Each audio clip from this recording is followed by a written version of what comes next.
এই যে নাক দিয়ে লম্বা শ্বাস নিয়ে লম্বা ছাড়া ডিপ ব্রিদিং, এতে আমাদের লাং ক্যাপাসিটি বাড়ে। আর সব থেকে ভালো, এটা আমাদের মনের জন্য সব থেকে ভালো ব্যায়াম। ফুল অফ অক্সিজেন হয়ে যায় আমাদের শরীর।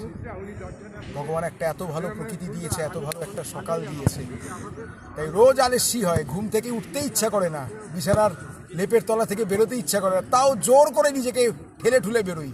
আর মাঠে এসে ব্যায়াম করার পর লাস্টে যখন এই মেডিটেশনটা করি, ঈশ্বরকে ধন্যবাদ জানাই যে তুমি আমাকে একটা নতুন সকাল দিয়েছো, নতুন সকাল একটা দেখালে। It's a full of energy. সকালবেলা ঘুম থেকে উঠে আর কিছু না হোক, এইভাবে রোদের মধ্যে বসে সূর্যতাপ নিতে নিতে যদি আমরা এই ডিপ ব্রিদিং এক্সারসাইজটা করি, আমাদের স্ট্রেস লেভেল অনেকটা কমে যাবে।